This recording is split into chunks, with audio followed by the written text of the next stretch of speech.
ഞാനത് പറയാൻ പാടില്ലായിരുന്നു. അവിടെ തീർന്നു. അത് ഖേദം പ്രകടിപ്പിക്കാം. എന്നെന്താ വിഷമം?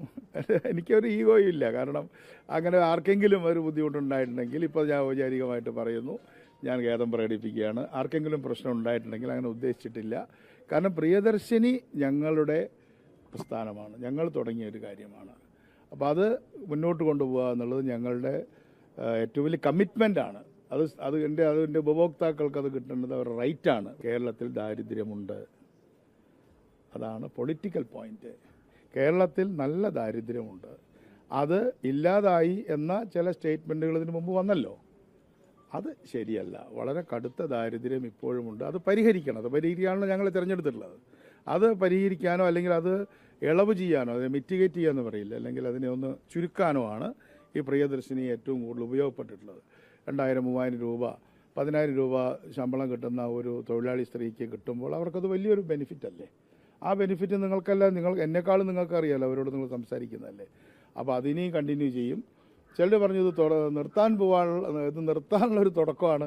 നിർത്താനേ പോകുന്നില്ല, ഭംഗിയായിട്ട് പോവും എന്നാണ് പറയാനുള്ളത്. പോരെ, അതോടെ അവസാനിപ്പിക്കാൻ തോന്നും. ഇത് KSRTCക്ക് ഒരു ബർഡനേ അല്ല. അത് നമ്മൾ ആദ്യമേ പറഞ്ഞല്ലോ, ഇത് ഗവൺമെൻറ് പ്രോഗ്രാമാണ്. നമസ്കാരം.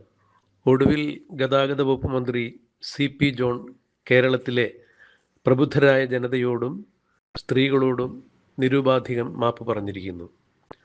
പ്രിയദർശിനി സൗജന്യ യാത്രയുമായി ബന്ധപ്പെട്ട് കഴിഞ്ഞ ദിവസം മന്ത്രി CP ജോൺ നടത്തിയ ചില പ്രസ്താവനകൾ വിവാദമായതോടുകൂടി കേരളത്തിലെ സ്ത്രീ സമൂഹത്തിൽ നിന്നും ഇടതുപക്ഷ സംഘടനകളിൽ നിന്നുമെല്ലാം വലിയ പ്രതിഷേധം ഉയർന്ന സാഹചര്യത്തിലാണ് മന്ത്രി തൻ്റെ വാക്കുകൾ തെറ്റിദ്ധരിച്ചതിൽ നിരുപാധികം മാപ്പ് പറയുന്നതായി പറഞ്ഞത്. മാധ്യമങ്ങളെ കണ്ടപ്പോഴാണ് മന്ത്രി ഇത്തരത്തിൽ പ്രതികരിച്ചത്. ഈ വിഷയത്തിൽ തനിക്ക് യാതൊരു തരത്തിലുള്ള ഈഗോ ഇല്ല എന്നും താൻ പറഞ്ഞത് കേരളത്തിൽ ദരിദ്രരുണ്ടെന്നും ആ ദാരിദ്ര്യം തുടച്ചു നീക്കുന്നതിന് വേണ്ടിയാണ് ജനങ്ങൾ തങ്ങളെ തെരഞ്ഞെടുത്തതും എന്നുമാണ്.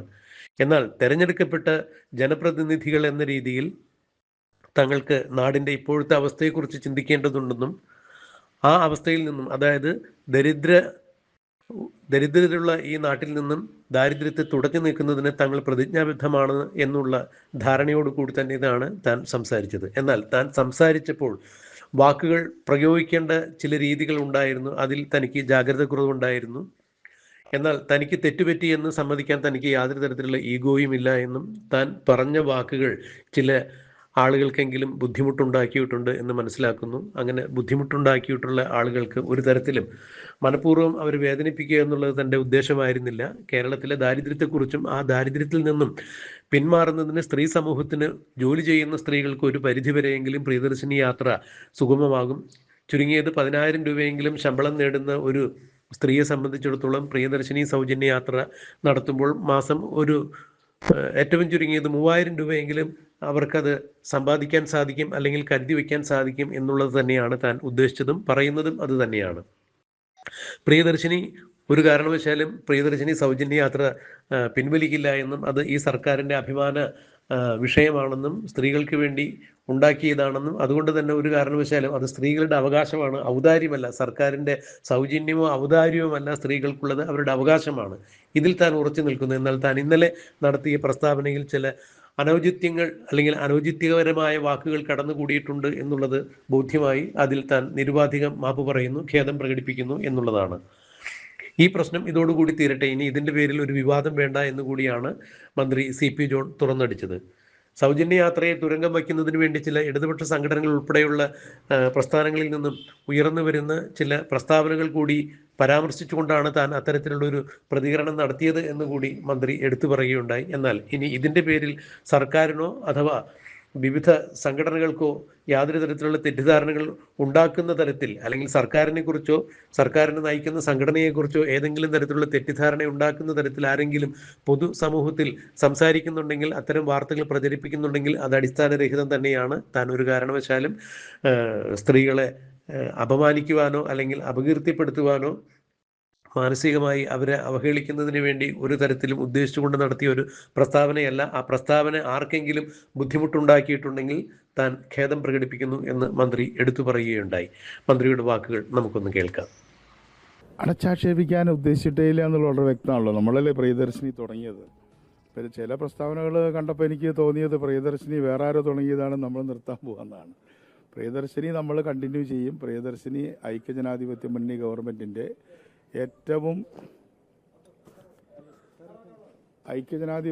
ഗവൺമെൻറ്റിൻ്റെ ഏറ്റവും പ്രസ്റ്റീജിയസ് ആയിട്ടുള്ള ഒരു ഫ്ലാഗ്ഷിപ്പ് പ്രോഗ്രാമാണ് പ്രിയദർശിനി. ആ പ്രിയദർശിനി ഇനിയും മുന്നോട്ട് പോകും. ചിലർ സംശയം പ്രകടിപ്പിക്കുന്നുണ്ട്, ചില CPM നേതാക്കൾ. ഞാൻ അവരുടെ സ്റ്റേറ്റ്മെൻറ്റ് കണ്ടു, ഇത് നിർത്താനുള്ള പരിപാടിയാണോ എന്നൊക്കെയുള്ള ചില സംശയങ്ങൾ വന്നിട്ടുണ്ട്. ഒരു സംശയവും ആർക്കും വേണ്ട. പ്രിയദർശിനി പൂർവാധികം ഭംഗിയായിട്ട് മുന്നോട്ട് പോകാൻ തന്നെയാണ് തീരുമാനിച്ചിട്ടുള്ളത്. പിന്നെ ആ സ്ത്രീകളോട് ഒരു തരത്തിലുള്ള വിവേചനവും ഇല്ലാതെയാണല്ലോ നമ്മൾ പെരുമാറുന്നത്. എല്ലാ സ്ത്രീകൾക്കും ഒരുപോലെ, പാവപ്പെട്ടവരെന്നോ പണക്കാരെന്നോ വയസ്സുള്ളവർ കൂടിയവരെന്നോ ഒന്നുമുള്ള വിവേചനങ്ങളില്ല. കൃത്യമായി ഏതൊരു സ്ത്രീക്കും പ്രിയദർശിനിയിൽ പോകാനുള്ള അവകാശമുണ്ട്. അത് അവരുടെ അവകാശമാണ്. ഞാൻ മാധ്യമങ്ങളെല്ലാം നോക്കി. തീർച്ചയായിട്ടും അവരുടെ അവകാശമാണ്. ആരുടെ ഔദാര്യമല്ല, എൻ്റെ ഔദാര്യമല്ല, ഗവൺമെൻറ് ഔദാര്യമല്ല. അതുകൊണ്ട് അത്തരത്തിലുള്ള യാതൊരു തരത്തിലുള്ള ധാരണകളും ഐക്യജനാധിപത്യ മുന്നണിക്കില്ല. പ്രിയദർശിനി എന്ന സ്കീം അത് ഈ ഗവൺമെൻറ്റിൻ്റെ ശിശുവാണ്. അതിനെ ഞങ്ങൾ നല്ല രീതിയിൽ മുന്നോട്ട് തന്നെ കൊണ്ടുപോകും. പിന്നെ ഞാൻ ഇന്നലെ ഒത്തിരി കാഷ്വലായിട്ടാണ് പറഞ്ഞത്. പത്രങ്ങളൊന്നും ഇല്ലാത്തൊരു ചെറിയൊരു മീറ്റിംഗ് അല്ലെങ്കിൽ ഒരു സ്റ്റേറ്റ് സമ്മേളനം പോലൊരു മീറ്റിംഗ് ആയിരുന്നു. അവിടെ പറഞ്ഞപ്പോൾ ഞാൻ പറയേണ്ടാതിരുന്ന ചില വാക്കുകൾ ഞാൻ ഇന്നലെ തന്നെ പറഞ്ഞല്ലോ. അതാർക്കെങ്കിലും ചിലപ്പോൾ ബുദ്ധിമുട്ടായിട്ടുണ്ടാവും. അതിലെനിക്ക് യാതൊരു ഈഗോയും ഇല്ല. അങ്ങനെ ഞാൻ ശ്രദ്ധിക്കണമായിരുന്നു. ഇന്നലെ തന്നെ ഞാൻ പറഞ്ഞു, അത് ശ്രദ്ധിക്കണമായിരുന്നു. തീർച്ചയായിട്ടും ഞാൻ ശ്രദ്ധിക്കണമായിരുന്നു. അപ്പോൾ അതുകൊണ്ട് അതിപ്പോൾ അങ്ങനെ ഒരു വിമർശനം വന്നതിലോ അല്ലെങ്കിൽ പ്രതിഷേധം വന്നതിലോ ഒന്നും ഒരു ഈഗോ എന്താ പറയുക, അങ്ങനത്തെ ഒരു ഈഗോ എനിക്കില്ല. ഒരു ഫോൾസ് ഈഗോ ഇല്ല. അപ്പോൾ അതുകൊണ്ട് ഒരു മന്ത്രി എന്ന രീതിയിൽ ഒരുപാട് പ്രിവിലേജുകൾ എല്ലാ മന്ത്രിമാർക്കുണ്ട്. അപ്പോൾ അതുകൊണ്ട് അവർക്ക് ക്രിറ്റിസിസത്തിൻ്റെ ഒരു സ്പേസും ഉണ്ട്. അത് ഉൾക്കൊള്ളേ പറ്റുള്ളൂ. അതായത് അവർ പറയുന്നത് മന്ത്രി ആ വാക്കുകൾ പിൻവലിച്ച് മാപ്പ് പറയണമെന്നുള്ളതാണ് സ്ത്രീകളുടെ ഭാഗത്ത് നിന്ന് ഉയർന്നു വരുന്ന ഒരു ആവശ്യം എന്ന് പറയുന്നത്. അത് ഞാൻ പറഞ്ഞല്ലോ, ഞാനത് പറയാൻ പാടില്ലായിരുന്നു. അവിടെ തീർന്നു. അത് ഖേദം പ്രകടിപ്പിക്കാം. എന്താ വിഷമം? എനിക്കൊരു ഈഗോയും ഇല്ല. കാരണം അങ്ങനെ ആർക്കെങ്കിലും ഒരു ബുദ്ധിമുട്ടുണ്ടായിട്ടുണ്ടെങ്കിൽ ഇപ്പോൾ ഞാൻ ഔപചാരികമായിട്ട് പറയുന്നു, ഞാൻ ഖേദം പ്രകടിപ്പിക്കുകയാണ്. ആർക്കെങ്കിലും പ്രശ്നം ഉണ്ടായിട്ടുണ്ടെങ്കിൽ അങ്ങനെ ഉദ്ദേശിച്ചിട്ടില്ല. കാരണം പ്രിയദർശിനി ഞങ്ങളുടെ പ്രസ്ഥാനമാണ്, ഞങ്ങൾ തുടങ്ങിയ ഒരു കാര്യമാണ്. അപ്പോൾ അത് മുന്നോട്ട് കൊണ്ടുപോകുക എന്നുള്ളത് ഞങ്ങളുടെ ഏറ്റവും വലിയ കമ്മിറ്റ്മെൻറ്റാണ്. അതിൻ്റെ ഉപഭോക്താക്കൾക്ക് അത് കിട്ടേണ്ടത് അവരുടെ റൈറ്റാണ്. പക്ഷേ ഞാൻ പറഞ്ഞ കാര്യമൊന്ന് വളരെ വ്യക്തമാക്കുകയാണ്, കേരളത്തിൽ ദാരിദ്ര്യമുണ്ട്. അതാണ് പൊളിറ്റിക്കൽ പോയിന്റ്. കേരളത്തിൽ നല്ല ദാരിദ്ര്യമുണ്ട്. അത് ഇല്ലാതായി എന്ന ചില സ്റ്റേറ്റ്മെൻറ്റുകൾ ഇതിനു മുമ്പ് വന്നല്ലോ. അത് ശരിയല്ല. വളരെ കടുത്ത ദാരിദ്ര്യം ഇപ്പോഴുമുണ്ട്. അത് പരിഹരിക്കണം. അത് പരിഹരിക്കാനാണ് ഞങ്ങൾ തിരഞ്ഞെടുത്തിട്ടുള്ളത്. അത് പരിഹരിക്കാനോ അല്ലെങ്കിൽ അത് ഇളവ് ചെയ്യാനോ, അതിനെ മിറ്റിഗേറ്റ് ചെയ്യാമെന്ന് പറയില്ല, അല്ലെങ്കിൽ അതിനെ ഒന്ന് ചുരുക്കാനോ ആണ് ഈ പ്രിയദർശിനി ഏറ്റവും കൂടുതൽ ഉപയോഗപ്പെട്ടിട്ടുള്ളത്. 2000-3000 രൂപ 10,000 രൂപ ശമ്പളം കിട്ടുന്ന ഒരു തൊഴിലാളി സ്ത്രീക്ക് കിട്ടുമ്പോൾ അവർക്കത് വലിയൊരു ബെനിഫിറ്റ് അല്ലേ? ആ ബെനിഫിറ്റ് നിങ്ങൾക്കല്ല, എന്നെക്കാളും നിങ്ങൾക്കറിയാമല്ലോ, അവരോട് നിങ്ങൾ സംസാരിക്കുന്നതല്ലേ. അപ്പോൾ അതിനെയും കണ്ടിന്യൂ ചെയ്യും.